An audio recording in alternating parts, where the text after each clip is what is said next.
And even though I've switched out of the browser, it's still experiencing some difficulty with the device here. It just definitely seems overtaxed because of that background task. You can see I'm trying to scroll here and just not getting a lot of love from the device.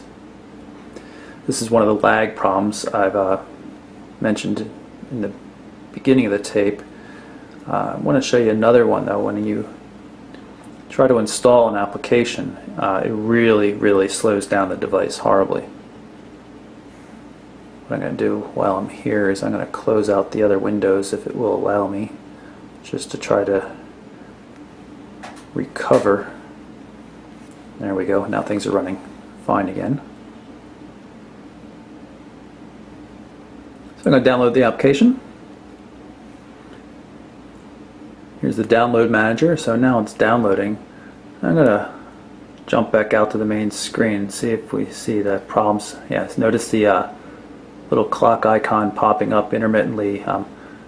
Device is very non-responsive right now. It's very difficult to get anything done.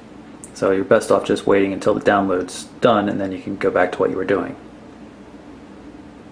Now that I've regained control of the device, I'm going to go into the social feeds application, show you how it pulls in all sorts of different feeds in one location. You can see Blackberry Messenger, Facebook, and Twitter, as well as various other IM systems, all scrollable through here. I'm mostly a Twitter user. I don't really use Facebook, so you're not seeing too many, if any, Facebook updates mixed in here.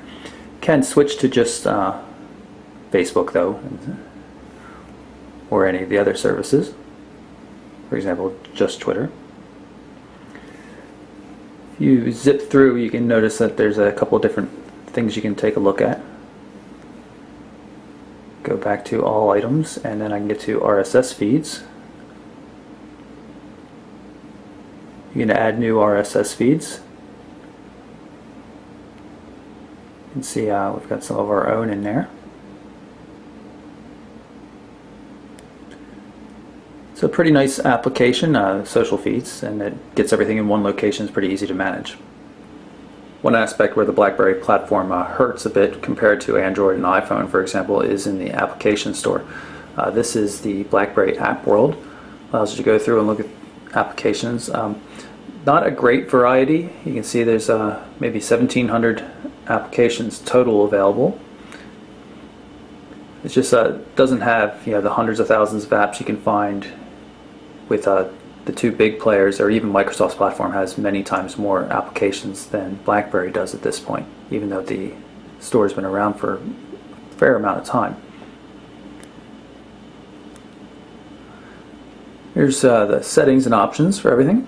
It's better organized, some nice colorful icons to make it clear what's going on and what sections you're in here. A million different settings you can change on a Blackberry.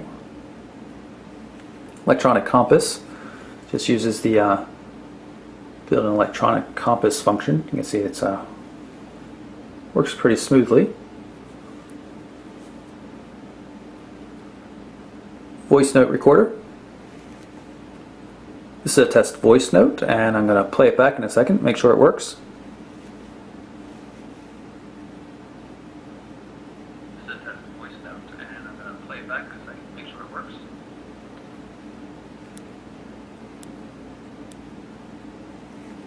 Show you the Files application. It's a simple file manager. You can see you can navigate through everything. Works on the internal storage as well as any external micro SD memory cards that you might insert into the device.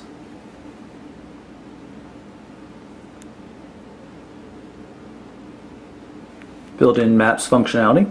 I also installed Google Maps, which also works. Connection Manager. Allows you to quickly turn on and off Bluetooth, put the phone into airplane mode or anything like that. The all off button puts it into airplane mode. Also some wizards for setting up Wi-Fi networks and similar things. I'm going to show you the camera. I'm going to hold down the shutter key here to load it. Automatically focuses whenever you stop moving, change subject. You can see the little green lines perhaps coming down. It's a dual stage button here, this convenience button, so it actually can be used to focus and then take the photo by pressing fully. You can see we've got access to some controls down here for cycling through the flash modes, putting onto auto flash, for example. Menu gives us access to more settings.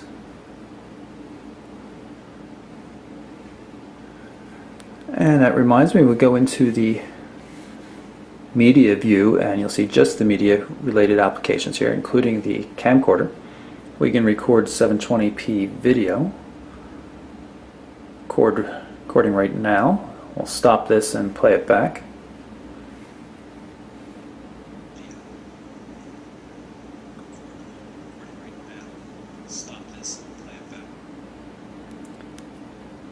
We'll also go into the pictures browser so you can see some of the photos I've shot. Macro mode, automatic macro mode, works pretty well. You can see how this photo of a sneaker tip came out pretty well. It's carpeting, child's toy. I've been actually pretty impressed with the camera. You can see this is a flash photo versus a non-flash. Again, no flash versus flash. Takes really nice photos. It's still only 5 megapixels in resolution, but it seems pretty capable overall. I have not preloaded the device with a lot of music here, but I do have one track on here, so I can just show you what it looks like.